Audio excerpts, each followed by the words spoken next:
Andrew Neil.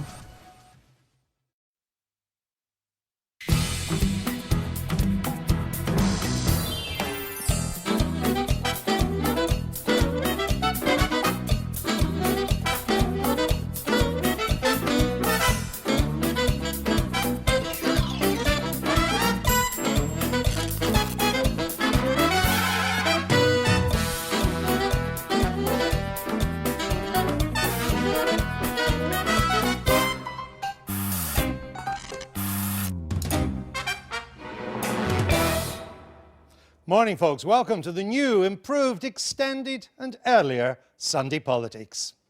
Beware the tax police as Lib Dems gather in Brighton. Treasury Secretary Danny Alexander announces plans to crack down on anyone who's got a home and other assets worth £1 million and might not be paying all the tax they should. Is this really the struggling party's big conference idea? The Chief Secretary joins us for the top story. Or will we hear more about Nick Clegg's wealth tax? Could it work and would it be good for the economy? Lib Dem activist Evan Harris and Tory MP John Redwood go head to head. And time for a fresh crackdown on yobs who hurl abuse of the police? Well, no sign yet, as Chief Whip Andrew Mitchell hangs on to his job. We'll ask the Cabinet's man of the people, Eric Pickles, whether his posher colleague should get back on his bike and pedal out of the Cabinet. In London, the Lib Dem leader rules out expansion at Heathrow. I'll be asking Nick Clegg if expanding Gatwick or Stansted is now an option.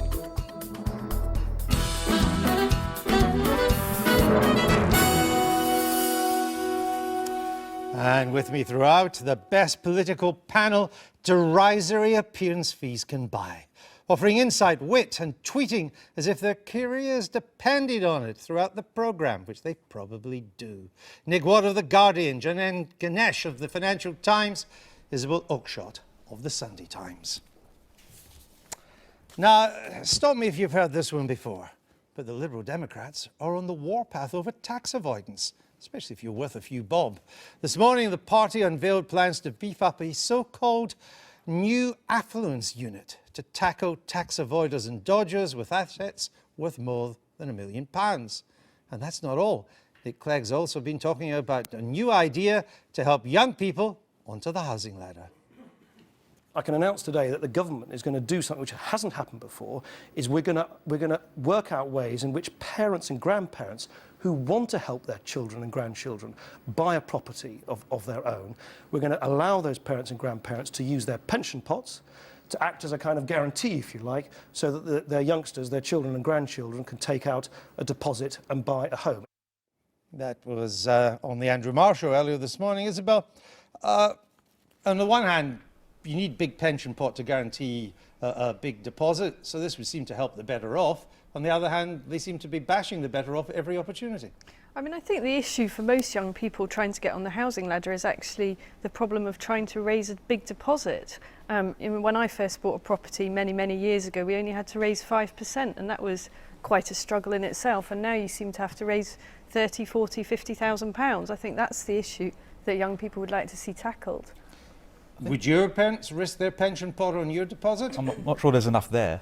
But I think the Lib Dems feel as though they haven't got any of the wealth taxes that they've proposed over the past 2 years. There's been so much talk about some kind of levy on property or on pensions to make things more easy when it comes to buying property. And they need to have something to show for all that talk over the past 2.5 years. But the practical difficulties, as we've seen with the wealth tax, as we've seen with the proposed mansion tax of a couple of years ago, are so onerous that I'm not convinced they'll produce anything by 2015. Well, most mums and dads are not like Nick Ross, who's just sold a house for 35 million that he bought for 900,000 in 1993. I mean, if we can just speak up for the Liberal Democrats, what I think this is about is aiming this at what we call the squeezed middle. And these are people who don't have vast amounts of money on a deposit account in a building society. It's people who have modest but noticeable assets. And obviously, they'd hope to draw down some of those for their children and grandchildren. All right. Well, the man behind the new tax squads, Chief Secretary to the Treasury, Danny Alexander. He joins us now from the party's conference in Brighton. Good morning, Mr. Alexander. Good morning, Andrew. Let's start with this anti-affluence unit. So anybody who now has a house worth more than £1 million can expect a knock on the door from HMRC?